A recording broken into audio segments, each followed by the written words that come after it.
Muy buenas tardes a todos. Mi nombre es Miguel Ángel Bocio Casas, asesor de internacionalización y hago parte de la institución universitaria Bellas Artes y Ciencias de Bolívar. En nombre de todas las IES organizadoras de la Semana Internacional Chile 2021, en aras de lograr alianzas y por supuesto llevar a la comunidad académica un viaje virtual a Chile, país escogido para conocer ampliamente parte de su cultura, avance y recorridos desde las distintas áreas del conocimiento, fortaleciendo la internacionalización superior en casa. Le damos la bienvenida a esta conferencia del día de hoy, agradeciendo enormemente todas las IES aliadas y a LEAR Chile por su gran apoyo a la organización de este evento. Por favor, es importante, recuerden diligenciar el formato de asistencia, lo compartiremos ahora en el chat, en el cual podrán exponer todas sus preguntas y así pues nuestra invitada de hoy podrá de manera eh, muy gentil, todas esas preguntas podrán ser respondidas. Bueno, en esta oportunidad nos acompaña la maestra Pamela, en el cual muy amablemente nos ha recibido cordialmente también. Le agradecemos su tiempo, su dedicación. La Pamela Cárcamo, pues titulada de la Universidad Austral de Chile como profesora de castellano, luego de años de docencia en educación secundaria, se forma como magíster en literatura hispanoamericana contemporánea en la misma casa. Sin más preámbulos, quedamos a su merced. Bienvenida, doctora Pamela, y es todo el asistente de usted. Muchas gracias. Tú me dices si se escucha, Miguel. Hazme un... Sí, maestra. Sí, sí, sí. Muy bien, muchas gracias. Bueno, saludar a todas las personas que están escuchando esta conferencia y agradecer enormemente la oportunidad de la universidad para que esta servidora pueda exponer lo que tiene que decir respecto del teatro chileno. Así que voy a comenzar inmediatamente. Esta conferencia se llama Nuevos modos de producción en el teatro chileno y la intención de compartir estos saberes nace en la etapa de pandemia y de confinamiento social.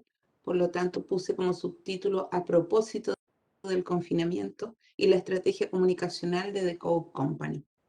Voy a explicar poco a poco durante la conferencia de qué se trata cada cosa.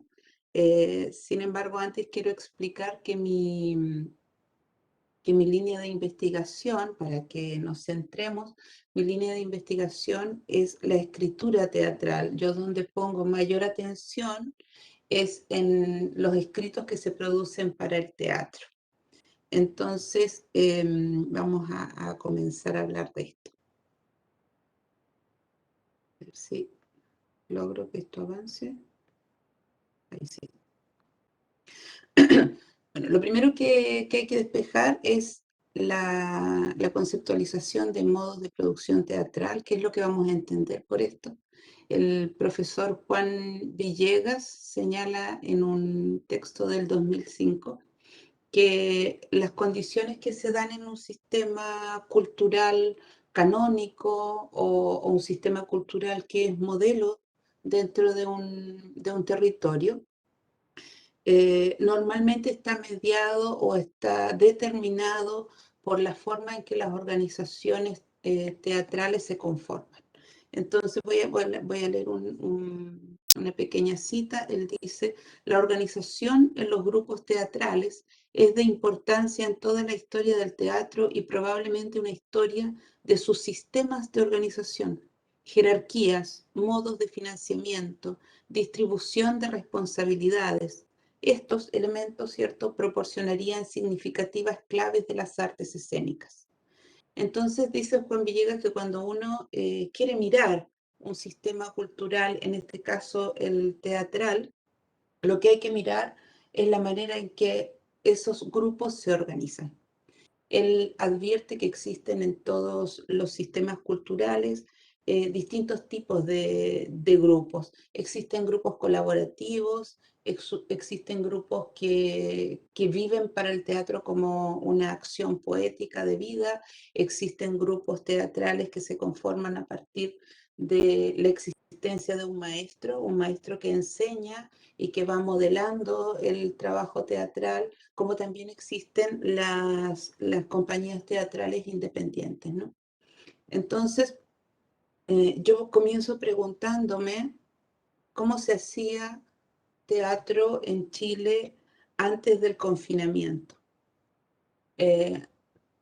Y pongo atención en algunos puntos para poder comprender ese contexto.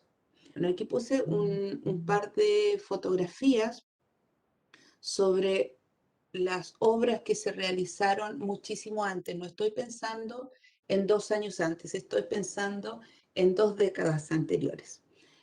Hacemos un poquito de historia pequeña. En Chile termina la dictadura militar el año 1990 y se conforman gobiernos democráticos a partir de allí.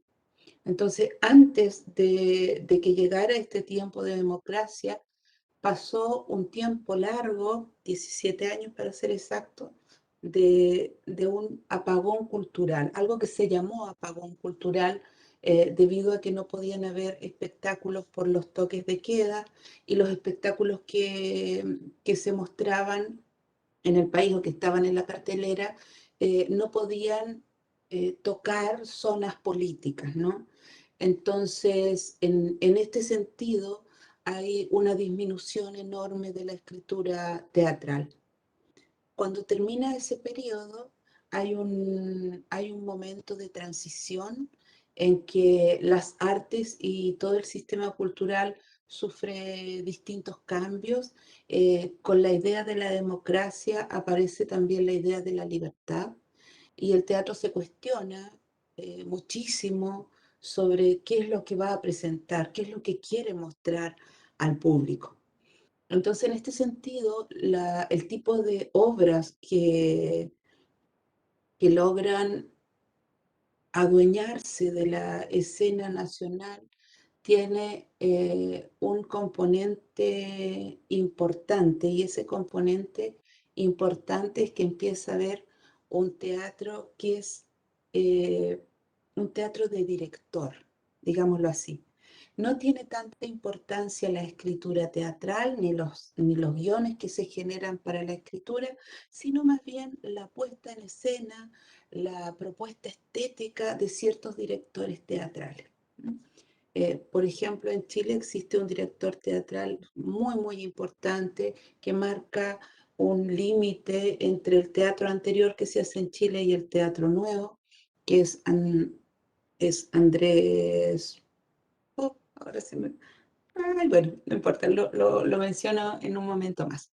Él trabajó durante mucho tiempo en el Circo du Soleil, entonces viene con ideas a Chile de un espectáculo muchísimo mayor, de que en el teatro deben pasar cosas, de que debe haber un efecto en los espectadores, y esto marca una tremenda diferencia. Por lo tanto, hay un grado también de experimento importante. Pasan varios sucesos. Por un lado está este teatro que se conforma en una compañía, el Gran Circo Teatro. Luego, Andrés Pérez, ahora sí, Andrés Pérez. Luego está la presencia en Chile de un director español que es Rodrigo García y que tiene una compañía que se llama La Carnicería Teatro. Aparece en Chile con un tipo de teatro, proponiendo un tipo de teatro muy agresivo, muy duro, muy físico, muy grotesco también, eh, que, que genera reacciones adversas en las personas que observan este teatro, un poco de repudio, de repulsión, pero sin embargo para los integrantes del sistema teatral, estoy tratando de pensar en los actores y en los directores de teatro, los estudiantes de teatro, provoca un impacto más bien atractivo. Las personas del teatro quieren ir, los teatristas quieren observar y participar de esta propuesta nueva. Entonces tenemos el elemento de Andrés Pérez, el elemento de Rodrigo García, y por otro lado hay también un episodio que se genera a partir de la gestión cultural de la democracia y que es la aparición de la Muestra Nacional de Teatro. La Muestra Nacional es un certamen que primero tiene en una primera fase un concurso de obras de teatro y en una segunda fase la puesta en escena de esas obras seleccionadas o ganadoras. Entonces estos tres elementos hacen que el escenario teatral cambie, ¿sí? Y se empiece a pensar en el teatro de una manera diferente. Entonces el modo de producción que empieza a aparecer allí es muy, muy experimental en la forma y en la escritura también tiene un componente raro, extraño, que no es fácil de digerir, ¿ok? Entonces, bueno, el teatro que se genera entre la dictadura militar y el 1995, más o menos, tiene unas características muy particulares. Ahí puse algunas fotografías. En el caso de la obra que se ve, que dice ¿Quién me escondió los zapatos negros? Es una obra que se hizo justo en ese límite. Después está la obra Esto no es un testamento, que es del Teatro Ictus, una compañía de mucha importancia en Chile, porque se hacía un teatro contestatario a partir de allí. Pero también está al mismo tiempo en el escenario teatral apareciendo un modo de producción distinto, la exploración de otros tipos de teatro, como por ejemplo el teatro de títere, el teatro Lambe, el teatro de marionetas, como es el que estamos mirando allí. Esa obra se llama 2118, Tragedia Futurista. Y también tenemos las obras de escritores muchísimo más difíciles de comprender, no tan populares, como es el caso de la obra del peso de la pureza de Mauricio Barría, que en esta puesta en escena es del Teatro La Puerta. En este escenario conviven, como digo, en este tiempo de transición, conviven muchas formas teatrales. Pero a partir de allí, desde el año 1995 en adelante, hay una tendencia, digámoslo así, una tendencia muy fuerte a hacer un tipo de teatro distinto, sobre todo la escritura, porque en el espectáculo siempre conviven el teatro comercial, o lo que llamamos teatro comercial, convive el humor, convive la revista, convive el circoteatro, están todos funcionando. Pero en la escritura, o sea, los escritores chilenos que escriben para el teatro, tienen una propuesta muy particular y es de lo que quiero hablar ahora para poder entender la diferencia con lo que sucedió en la etapa posterior a la pandemia. Entonces, estas condiciones desde 1995 y hasta el 2010, después hay otro periodo un poco de transición también, tiene estas características que voy a mencionar ahora. Puse dos fotografías, una imagen, la imagen de la parte de arriba, es una de las puestas en escena de La Negra Ester, la obra icónica del trabajo de Andrés Pérez como director, y tiene como texto, no un texto escrito para ello, sino las décimas de un poeta, de un trovador chileno que es Roberto Parra. Entonces, abajo está la imagen de una obra de teatro que se llama Hombre con pie sobre una espalda de niño. En el nombre ya tenemos alguna diferencia, ¿cierto? Y esta obra es de Juan Claudio Burgos. Es un hombre bastante joven que en ese tiempo, en el tiempo de la puesta en escena, gana la muestra de dramaturgia nacional en varias ocasiones. Entonces, por eso puse estas dos imágenes que muestran incluso en la ilustración diferencias importantes. Entonces, ¿cuáles son estas condiciones? La primera es que hay una generación de montajes que nace por el interés de las compañías de proponer ideas y estéticas nuevas.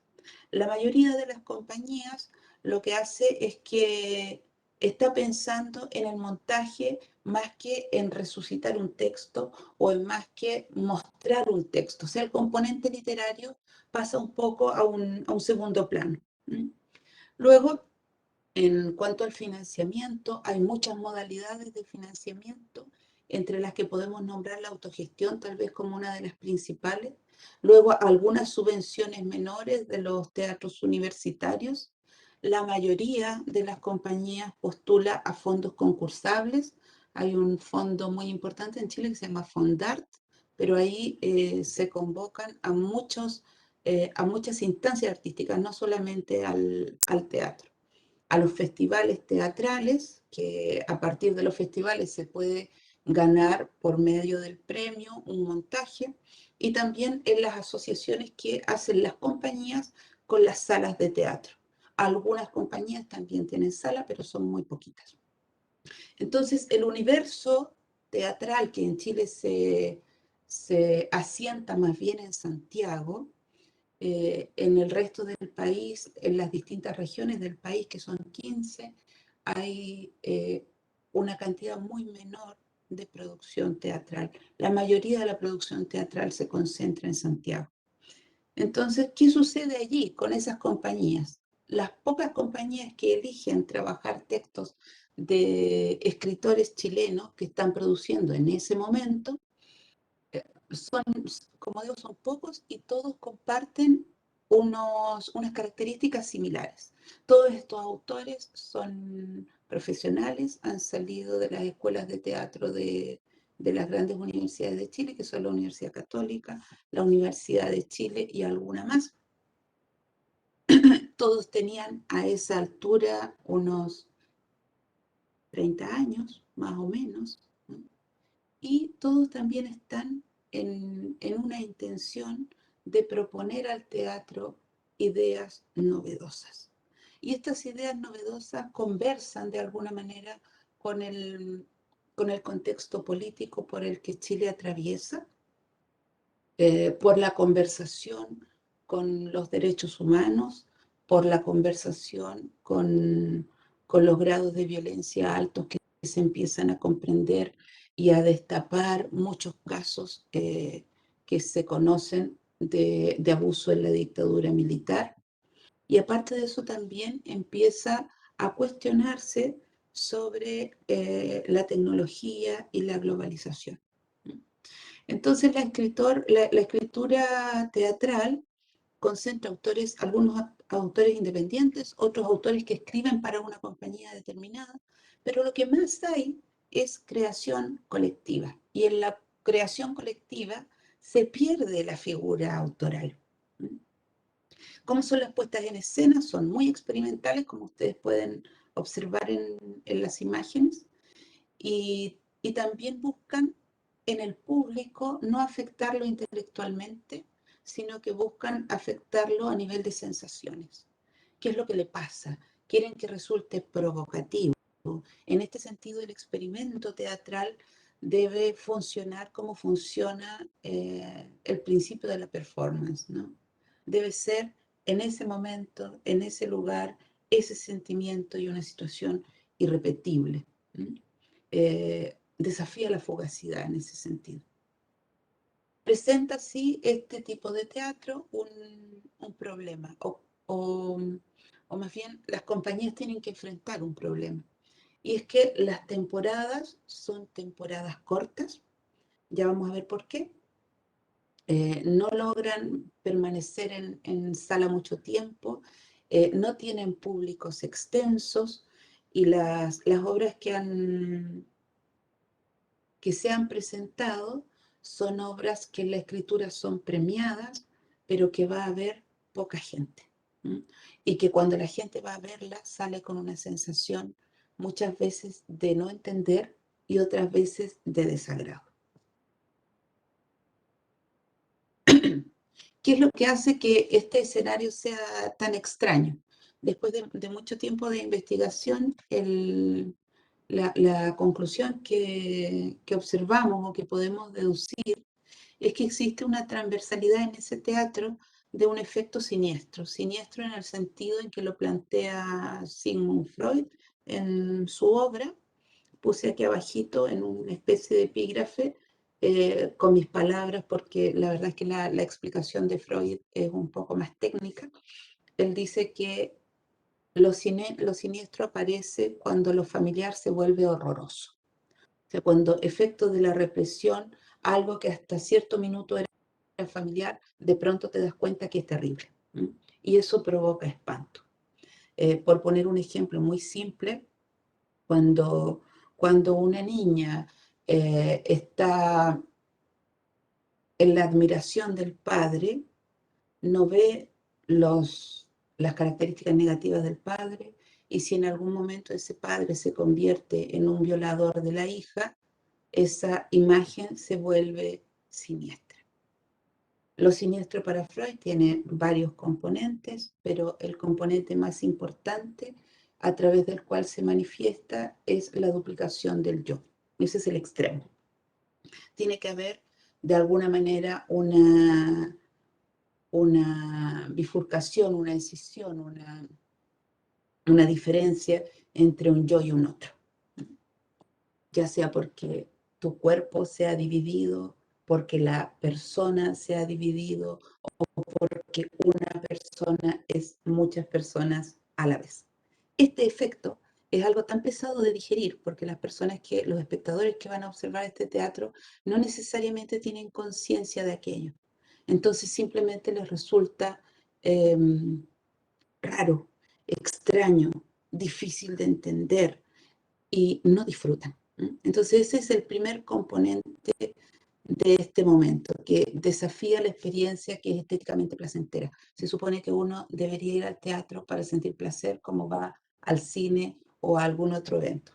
Entonces, cuando tú vas a ver una obra de teatro y esa obra de teatro resulta fuerte, densa, compleja, el placer disminuye en la mayoría de la gente, aunque siempre hay un público que esto, para quienes esto resulta atractivo.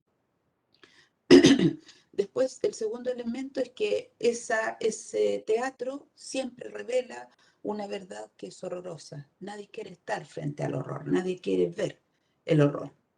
Y por último, los protagonistas de estas obras fueron siempre seres dolentes, dolentes en el sentido de que han sufrido por efecto de conocer o porque se les reveló una verdad incómoda, ¿vale? Bueno, las formas discursivas que adquieren las obras son básicamente tres. En la escritura chilena hay una resignificación de figuras históricas. Pongo aquí nombres que ustedes podrían conocer, como Pablo Neruda, Gabriela Mistral, Salvador Allende. Estas personas son ficcionalizadas en las obras chilenas eh, con bastante abundancia, o ha sido esa sensación. También está la resignificación de familias trágicas, como por ejemplo la de Edipo, Medea, la Oresteada. Esas familias terribles de la época griega vuelven a tomarse el espacio con otros nombres, pero el modelo sigue siendo el mismo. Y por último, existe un tipo de obra también que ficcionaliza, y esta a lo mejor es la más dura, ficcionaliza los cuerpos pobres violados. O sea, hay muchísimo, muchísimo, muchísimo, eh, muchísimo drama que muestra a un niño abusado, a un joven abusado, ya sea por la patria, por un familiar, por un amigo, y en esa situación pierde dignidad. Entonces pongo aquí tres imágenes de obras de este tiempo, que son, por ejemplo, No soy la novia, de Andrea Moro, del año 2003. es una chica que llega a reprocharle al padre el abuso. Está Ulises o no, de Benito Escobar. En este caso es un hombre que ingresa al mundo televisivo, pero también como si fuese el Ulises eh, griego, ¿no? Y por último, El Graznido de Cristian Figueroa del año 2013, que habla sobre un hombre que está iracundo, furioso y que en esa furia secuestra a sus propios hijos y luego se los entrega a la madre en un edificio por parte, los desmembra y los envía en unas bolsas de basura por el ascensor. Entonces, claro, frente a este contenido en el escenario, las personas se quedan pasmadas. No saben si disfrutar o no, no saben si algo ha pasado con ellos, aunque moralmente y éticamente puede ser ese contenido cuestionable o reprochable, pero sí que se quedan, ¿cierto?, pensando. Bueno, en este escenario siniestro anterior a la pandemia, nosotros podemos observar que hay un cambio profundo, obligado o inducido, si se quiere, a comienzos del año 2020. En Chile, el 15 de marzo del 2020, la política nacional indicó que había que tener medidas de confinamiento y con esas medidas de confinamiento, como supongo que ha sucedido también en los países, en todos los países latinoamericanos, hubo una herida tan profunda porque en un primer momento se pensó que iban a ser tal vez 2 o 3 semanas y ya llevamos 2 años mirándonos por medio de una pantalla. Entonces, puse aquí algunas fotografías que nos dicen qué pasó con el teatro. Primero voy a leer y luego voy a explicar las fotografías. Lo primero que sucede ese 15 de marzo es que se cierran las salas de teatro. No se pueden abrir las salas, por lo tanto el mundo del espectáculo en general, no solo del teatro, inicia una crisis profunda. Pienso en una crisis profunda porque los actores se quedan sin trabajo, las compañías no pueden sostenerse, muchas quiebran, las salas cierran y la sensación es de que el arte para el Estado no tiene ninguna importancia y casi que es un recurso de lujo. Entonces el presupuesto para el arte y para la cultura se redestina a otras carteras. Incluso en algún momento la ministra dice que un peso que se pone en cultura se deja de poner en un lugar más importante. Esto duele enormemente en el mundo del teatro y en el mundo del espectáculo chileno, porque pareciera que hacer teatro siempre tiene que ser una política de vida, una política poeta, casi consecuencia de una ética paternalista o de una ética solidaria con el resto del mundo, gratuita, no sé, hay esta sensación en el mundo del teatro y una orfandad enorme, enorme. Entonces, en ese, en ese escenario, con el ocio de por medio, obligado, ya digo, inducido porque están todos encerrados, la necesidad y por otro lado también a lo mejor el impulso, el desafío, lo que hace es detonar la creatividad. Y empiezan a aparecer distintas formas nuevas de acercarse al teatro, de hacer teatro, de ganar dinero de parte de los actores. Muchos sobreviven a partir del ahorro, pero muchos no. Entonces, por ejemplo, explico ahí un poquito la fotografía. Bastián Bodenhofer, que es un actor muy reconocido a nivel nacional, publica en Instagram, que es algo rarísimo, que da clases de teatro y que esas clases son hilarantes, o sea que va a ser motivo de risa. Esto es algo para el mundo del teatro muy, no quiero decir que sea poco digno, pero es al menos como extraño. Está saliendo de su zona de confort. Un hombre como Bastián Bodenhofer, que es tan reconocido, suena fuera de lugar un poco en Instagram, aunque lo hace muy bien, no tengo reparo con respecto a eso.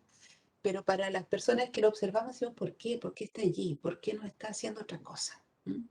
También tenemos, por otro lado, la grabación de obras. O sea, ya existen grabaciones de obras de teatro que se empiezan a mostrar por conferencias, por streaming, pero que ya han sido grabadas antes de la pandemia. ¿Mm? Y por último están las obras, como la última que mostramos allí, que son obras que se pide un permiso para hacer la obra en vivo, cuando ya las medidas empiezan a flexibilizarse, y se graba dentro del teatro y esa obra es mostrada también por streaming. Pero ese es más o menos el escenario. Entonces, obligadamente, como digo, hay que abrirse a nuevas formas de producción y en este momento, que son los primeros meses del confinamiento del año pasado, eh, un productor en un momento se pregunta qué hacer en esta incertidumbre. ¿Cómo seguimos con nuestros proyectos? ¿Cómo hacemos para no detenernos, para no quedarnos bloqueados? Y aparece la propuesta de The Code Company. The Code Company, aquí hacemos un límite, ¿cierto? Todo lo que he dicho antes fue antes de que apareciera The Code. The Code Company no es una compañía teatral, que pudiera parecer eso, es una productora de eventos. Una productora de eventos que ya tiene 15 años trabajando, no es una productora nueva ni que haya nacido a partir de la pandemia. Ellos tienen como una estrategia de negocios generar, por un lado, experiencias memorables, por otro lado, vínculos emocionales a modo de un ritual en esa experiencia memorable, y además de eso, tienen la idea de funcionar en múltiples plataformas en distintos momentos también. No se cierran a ninguna posibilidad.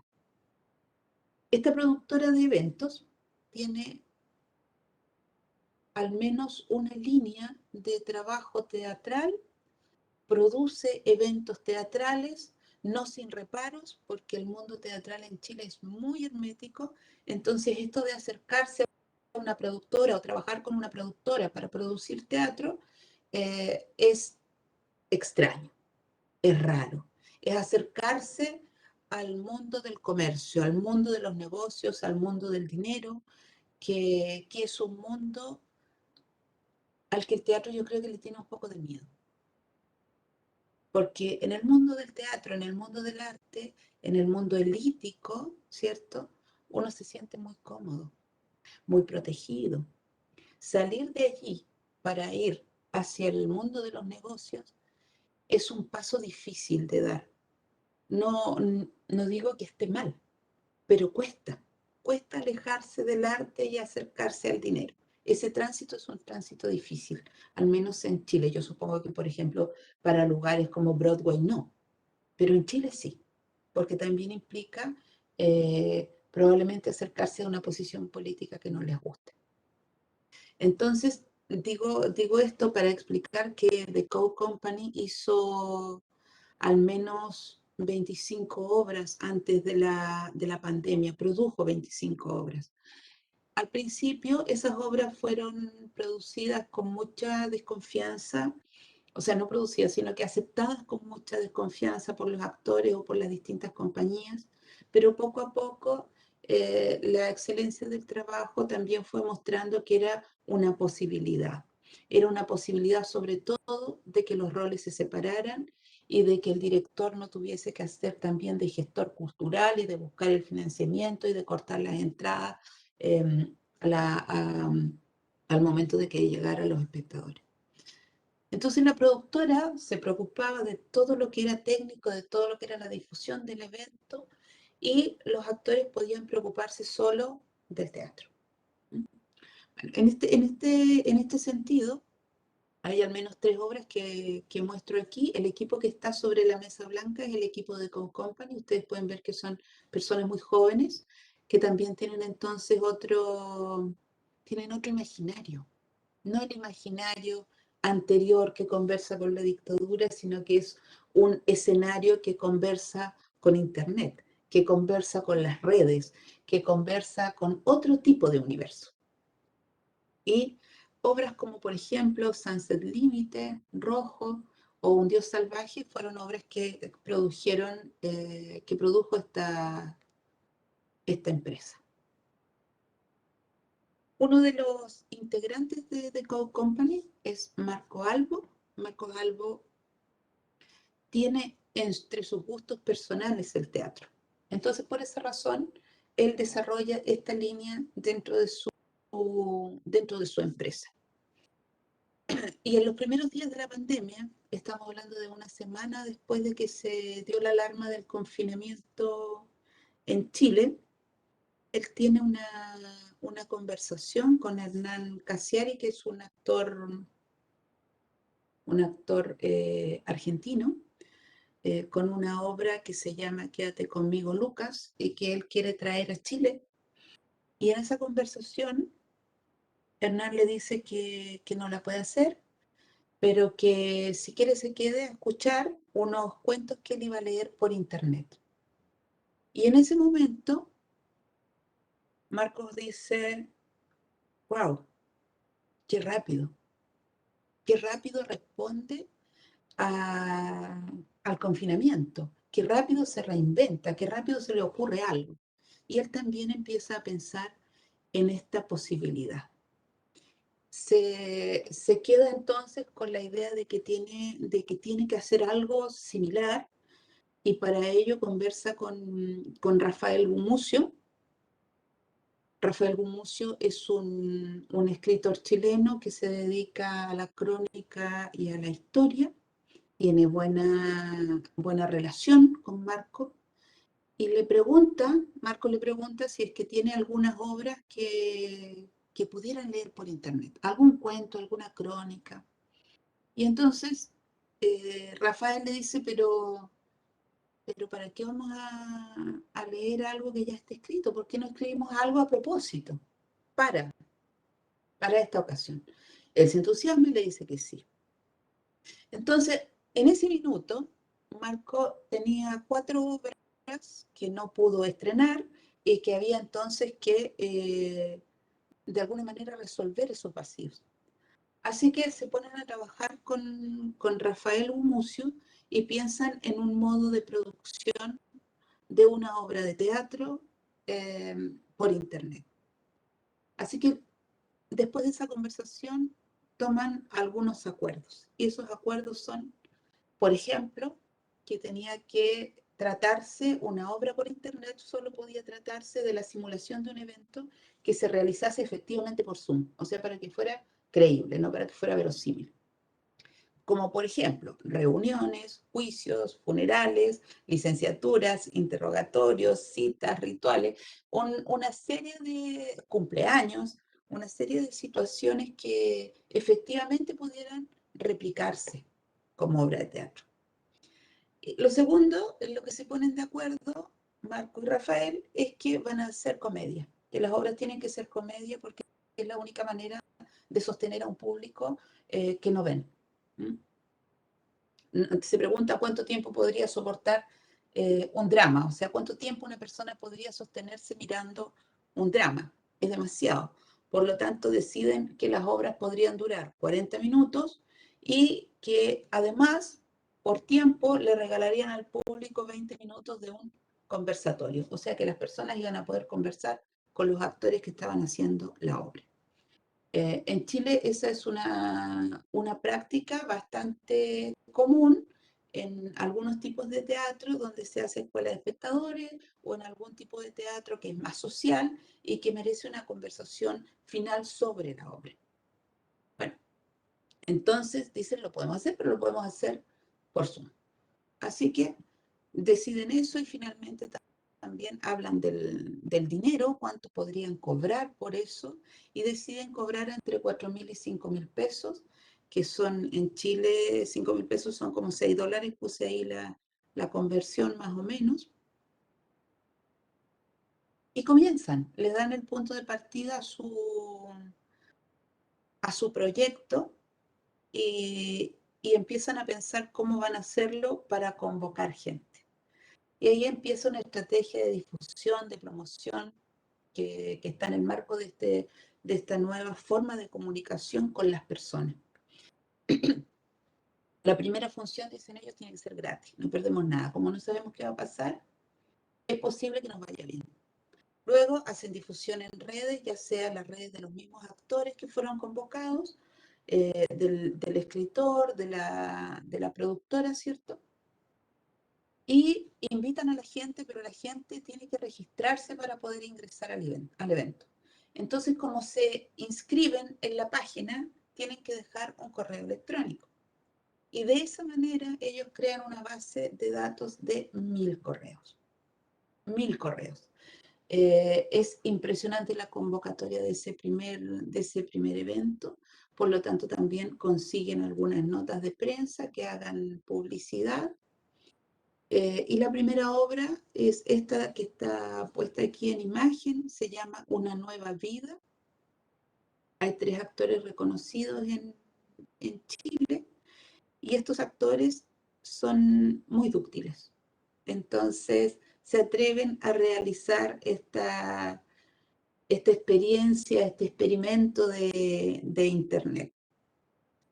En el tiempo, después de mucho tiempo, porque al principio hubo reacciones muy, muy disímiles, o sea, desde que algunos críticos decían que esto no era teatro textual, como otros que decían que era una propuesta innovadora y que podía tener un futuro que se quedara como un modo de producción establecido, aunque volviésemos a salir de nuestras casas y volvieran a abrirse las salas de teatro.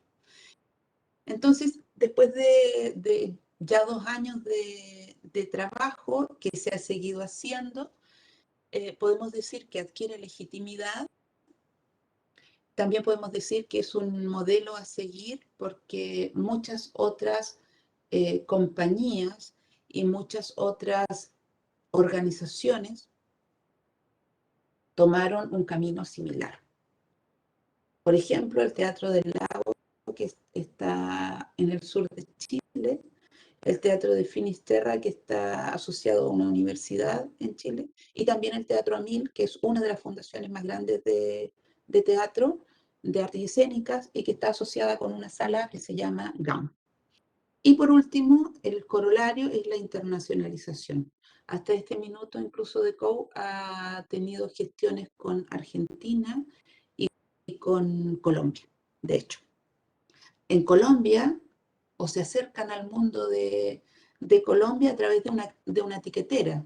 La tiquetera, como no había eventos, no podía vender tickets, entonces se asocian y venden los tickets para el evento chileno. Así que teníamos bastante público colombiano. Ya voy terminando. Entonces, en este nuevo teatro que se genera con DECO, un momento, en este nuevo teatro, una de las figuras que a mí como investigadora me llama más la atención, profundamente la atención, es la escritura de Rafael Gumucio y el teatro teatral, o sea, el trabajo teatral que se hace a partir de su obra. Gumucio, como dije antes, es un cronista, por lo tanto, él es un excelente observador social. Siempre está atento a todo lo que sucede y de todo lo que sucede hace una reflexión. Entonces él dice que se ha convertido en el tiempo en un sumaturgo. Y aquí me detengo un minuto. Antes de la pandemia, Rafael Gumucio había escrito para el teatro, pero había escrito adaptaciones de obras clásicas. Nunca había escrito un texto propio. Y en este proyecto con Marco Albo, él logra generar una escritura propia, con una ideología particular, con un tipo de formato particular, pero sobre todas las cosas con una, a ver, no se puede decir, se me fue la palabra, pero bueno, me refiero a que es muy prolífico. Él escribe muchísimo, muchísimo, muchísimo, muchísimo. Entonces genera hasta este minuto al menos 40 obras. Todas las semanas tenían que tener una obra nueva. ¿Por qué todas las semanas? Porque cuando tú propones una obra por Zoom, que ven 1000 personas, o sea, que se compraron 1000 entradas, pero que en cada casa detrás del computador hay 3 personas en la pantalla, o 4 o 5, entonces la cantidad de espectadores es mucho mayor. Así que si tienes a 3000 personas mirando, como dice el mismo Marco, se quema la obra. No puedes mostrarla muchas veces, no puedes hacer una temporada. Así que necesariamente tienen que escribir una obra semanal. Rafael escribe los días domingos y el día lunes está en la oficina de Marco el texto, y a partir de ahí durante la semana se ensaya, y el día viernes o sábado es la función. O sea, es una locura de trabajo, porque en una semana no solo hay que escribir la obra, hay que ensayar, hay que montar, hay que editar, si es que hay que editar, hay que reescribir, y además de eso hay que hacer la difusión, y tiene que hacerse la gráfica, venderse las entradas, etcétera, ¿no? Un trabajo muy frenético. Entonces, cuando yo me pongo a leer, le pedí a Rafael que me compartiera algunas de sus obras. Puse mucha atención en la manera de escribir, y a mí me parece, después de leer varias de ellas, que las obras son una especie de observatorio ciudadano. ¿Ya? Esas obras muestran lo que les pasa a la gente, pero lo que les pasa a la gente porque observa una información en los medios que descree, no cree en los medios de comunicación, y sin embargo crea las redes. Y en las redes sociales hay información y en los medios hay información. Entonces Rafael lo que hace es mediar un poco entre todas esas voces que están hablando en la ciudad, toma esas voces y coloca en la obra personajes que tienen puntos de vista distintos. Generalmente son 3 personajes. Y esos personajes tienen unos puntos de vista distintos. Hay a veces hasta 5, pero creo que es lo que más ha habido. En estas obras hay no mucho texto, por lo menos en las que yo vi no había más de 5 hojas, entre 3 y 5 hojas. Se hablaba siempre de sucesos contingentes que estaban pasando durante la semana, lo que pasaba con las vacunas, lo que pasaba con algunos políticos, lo que pasaba, por ejemplo, con algún accidente, con las votaciones, porque además para nosotros es un proceso bastante complejo que comenzó con el estallido social a fines del 2019, y que hoy día, a consecuencia de ese estallido social, se está reescribiendo la constitución política por personas elegidas. Entonces hay un contexto que también es cuestionante.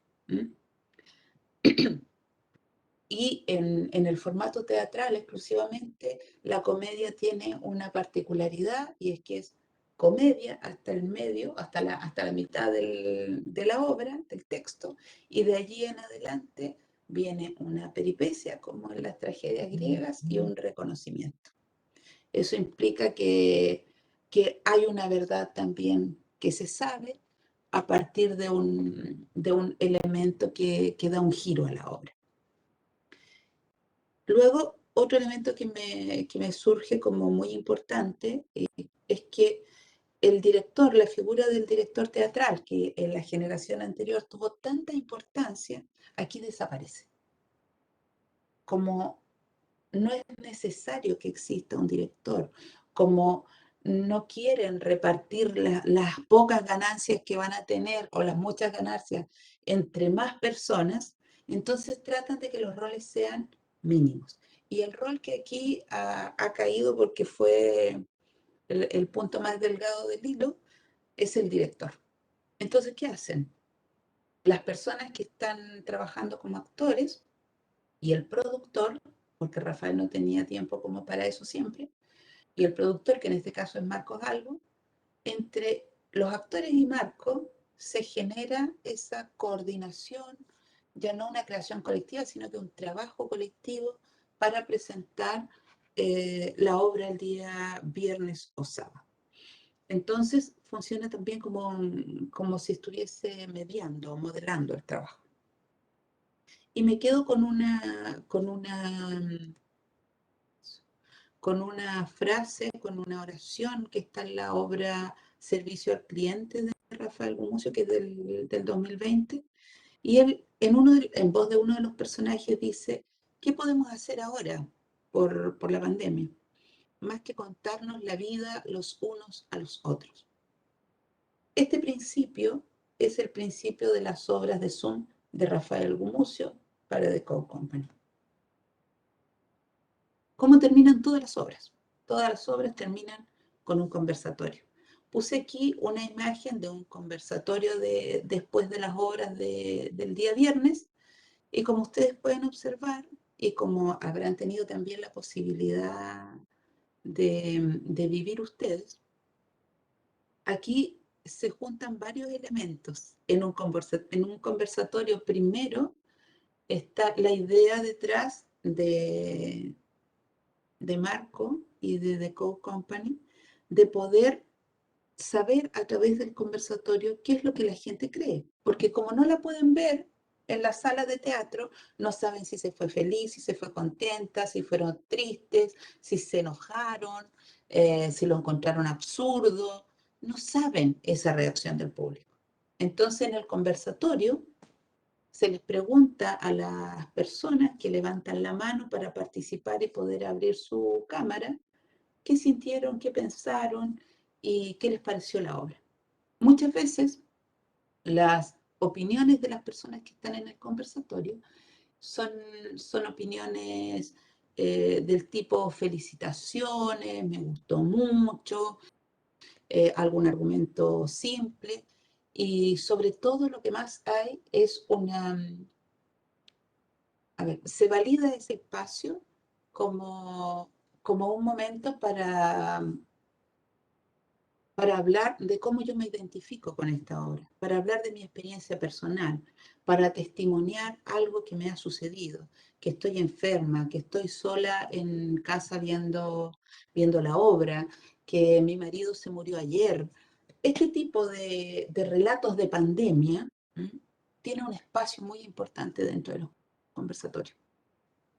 Entonces, finalmente, esos conversatorios son un espacio catártico para identificarse, para mirar la casa del otro, ¿cierto? A ver qué hay en la casa del actor o de la actriz o en la casa de las personas que están allí. ¿Están acostados? ¿Están bebiendo una cerveza? ¿Están comiéndose un pincho? ¿Qué están haciendo?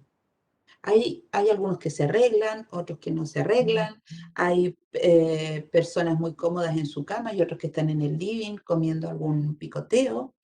Entonces se genera esta sensación de estar viviendo al mismo tiempo un mismo ritual, una obra familiar, en ese sentido. Y al mismo tiempo que son parte de la familia, las personas que participan también se sienten parte del espectáculo, como si fuesen personajes.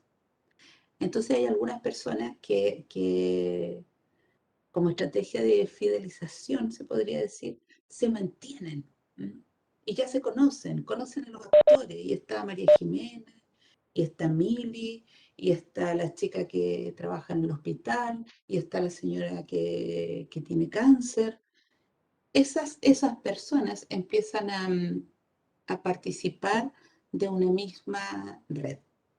Este elemento es un elemento que se da de una manera muy honesta, por una parte, y que es muy significativa, por otra.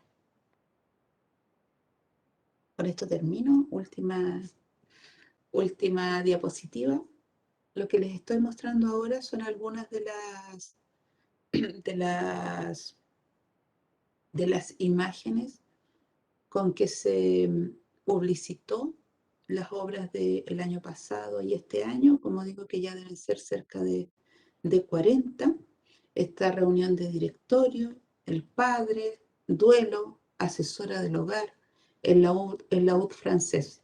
Coloco estas porque la mayoría de ellas son obras que convocaron muchísima participación de personas. Algunas llegaron hasta los 5.000 espectadores. Entonces, cuando uno se pregunta finalmente si esto es un teatro comercial, sí, sí y no. Es un teatro comercial porque ha logrado recaudar bastante dinero para poder sostenerse, pero por otro lado, también es una propuesta nueva. Quizás literariamente no sea una propuesta tremenda, que proponga un cambio estético muy grande, pero sí en el modo de producción. Este modo de producción es un modo nuevo, que yo creo que también llegó para quedarse, que va a irse legitimando con el tiempo y que va a ir buscando, tal vez, yo creo o espero que sea así, yo creo que va a ir buscando nuevos caminos inexplorados en términos ideológicos. Ya no solo para mostrar lo que sucede en la sociedad semanal, sino que también para mostrar cuestiones más profundas. De hecho, así está siendo. La semana pasada, el GAM, a través del Teatro Amil, cierra con una obra que está protagonizada por dos actrices chilenas importantes, y ellas hablan sobre lo que implica estar con Alzheimer en un geriátrico, en un asilo. Entonces, claro, eso no tiene nada de comedia.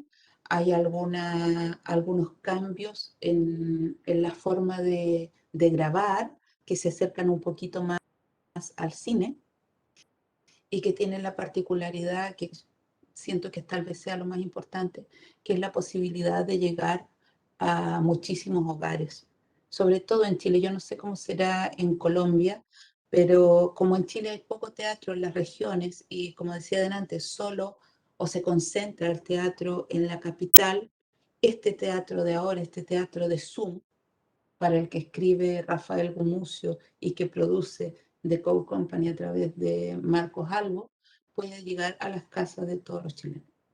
Y en ese sentido es una propuesta altamente importante o impactante, porque la gente, por ejemplo, yo vivo originalmente en Chiloé, en una isla que está muy lejos del centro, donde se produce muy poquitito teatro y el teatro que llega en un teatro de vacaciones itinerante.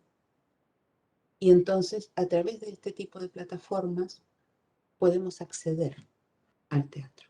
Por eso considero que es una propuesta que va a marcar el modo de producir teatro y de hacer teatro en Chile. Muchas gracias. Miguel, he terminado. Así que tú me dices qué hago. Tranquila, maestra. Bueno, maestra Pamela, de antemano pues agradecerle por su tiempo, por su dedicación también a nuestro evento. Bueno, como se lo había manifestado antes, es un honor tenerla. En estos Muchas momentos, gracias. como asistente, aparece nuestro director de artes escénicas. Eh, Mm, ya le voy a dar la palabra, que me quiere saludar. El maestro por Ricardo favor. Muñoz. Hacer panelista.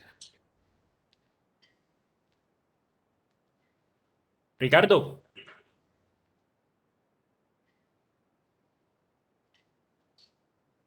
maestro Ricardo, ¿está por ahí? Ya estoy, ya me escuchan. ¿Sí me escuchan? Maestro, lo escuchamos. Sí me escuchan. Sí, maestro. Sí te escucho, yo escucho por lo menos. Bueno, primero, nada, es un placer, Pamela, Lo escucharla. escuchamos bajito, maestro. Sí. ¿Y ahora? ¿Me escuchan Ahora igual sí, o todavía?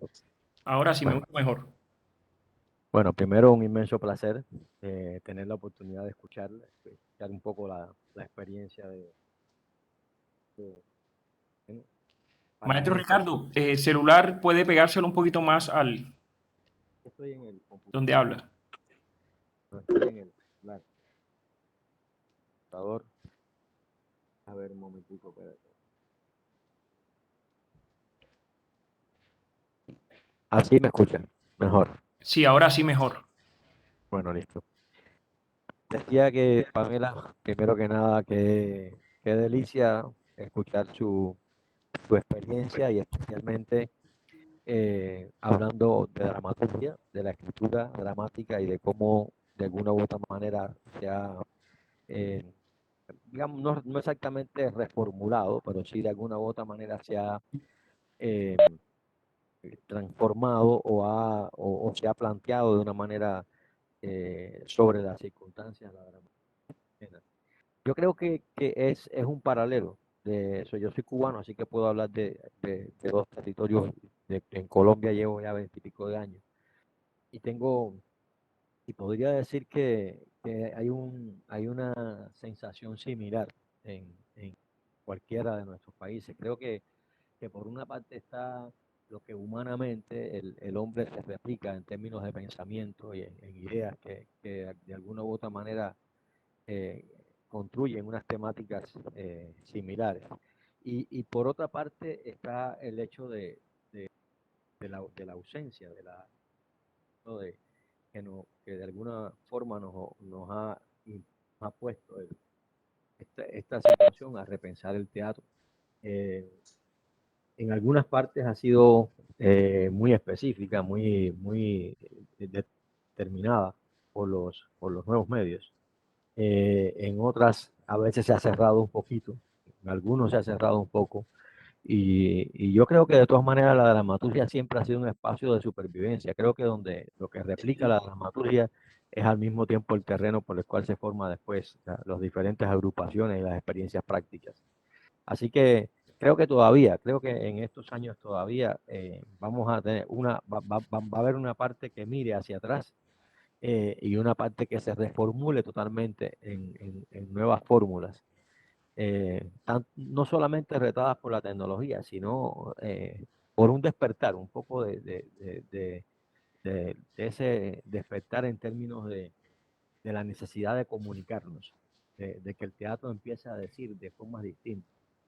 Eh, yo recuerdo un poco todos los años 80 y todos los 80 y 90, la cantidad de cambios que se hizo cuando el teatro se obligaba un poco a mirar hacia adentro, donde nacía esa literatura de sueño, que de alguna u otra manera nosotros éramos todos jóvenes en ese momento y participábamos de esas experiencias que construían un teatro también práctico, poético, metafórico en muchos sentidos.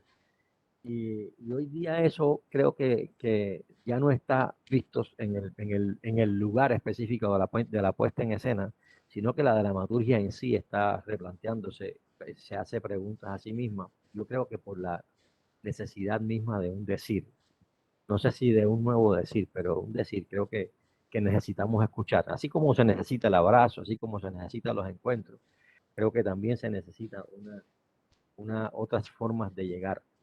Y eso porque estamos viviendo, ya llevábamos un tiempo viviendo con espectadores transeúntes, espectadores que tiempos muy rápidos para la escena, necesidades muy digamos, esporádicas, uno no se vivía el tiempo del espectador de la misma manera que lo vivimos ahora. Y creo que eso, no sé, estoy como dialogando sobre muchas cosas, habló de diferentes autores, de diferentes experiencias, Sí. y bueno, qué rico para mí, soy dramaturgo en esencia, es lo que es mi formación, mi primera formación básica en Cuba, fue como dramaturgo. Te puedo interrumpir. Sí, claro. Cuando tú dices que esa es tu formación, ¿te refieres a que tú estudiaste para ser dramaturgo? Sí, yo estudié dramaturgia en la Superior de Ah, Arte de La Habana. Sí. fue mi carrera inicial, se llamaba teatrología, especialización en teatrología y dramaturgia. Pues en Chile esto no se estudia, ¿eh? Ese es un excelente dato. Se estudia teatro y una de las líneas posibles que puedes tomar al salir es la escritura, pero es más bien una decisión personal, no es una preparación como dramaturgo. Qué interesante eso que dices. ¿Y Sí, siempre ha sido así? sí, en el ISA, en la Superior de Arte de La Habana, hoy Universidad de las Artes, se estudiaba primero, estudiábamos 3 años primero juntos y después nos dividíamos en especialización. Entonces había una que es dirección, otra que es en teatrología y dramaturgia y otra que es en actuación. En esas áreas eran las 3 áreas en ese momento.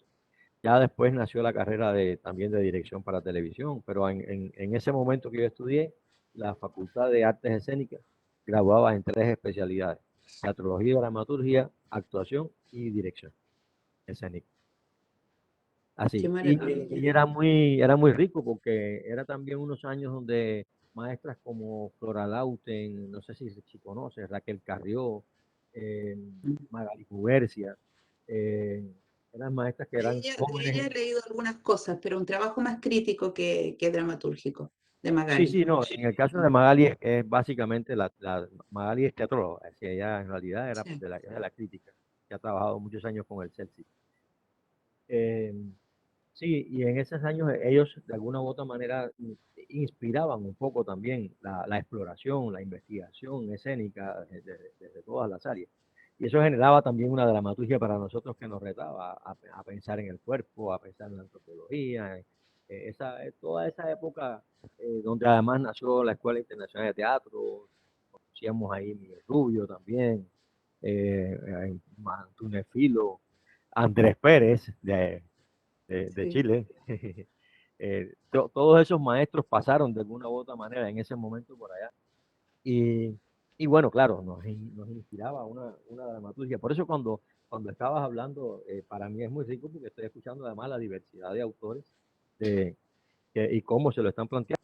Entonces, eso es muy rico para nosotros porque realmente, aunque hay hay problemáticas diferentes, América siempre ha sido un continente marcado unas problemáticas comunes, ¿ya? Que, de la Sí, cual, claro. de la cual cada vez que nos movemos de un lugar a otro, siempre encontramos un espacio común, un lugar común. Y es muy rico, claro, confrontarlo y verlo, en este caso a través tuyo. Por eso, muchísimas gracias. Me Tenemos parece, un origen común también, ¿no? sí, exacto, sí. Siempre Entonces, estamos conversando con esos temas antiguos. Me encanta que hayas dicho que siempre o siempre va a haber una escritura teatral que conversa con el pasado. Me gustó esa metáfora. Y otra que conversa con el futuro, ¿no? Y Maestra, si también quiere, está aquel que contesta con lo de hoy, o que conversa con lo de hoy. maestra, si quiere puede dejar su correo electrónico Claro, para estar en claro, contacto claro. ahí por medio del chat. ¿Dónde lo coloco? A ver, chat, aquí. Sí, A ver. Voy a dejar mi correo personal, no el de la universidad, porque a veces uno se va de la universidad y pierde. perfecto. sí. Eh, en cambio, en el personal siempre voy a estar.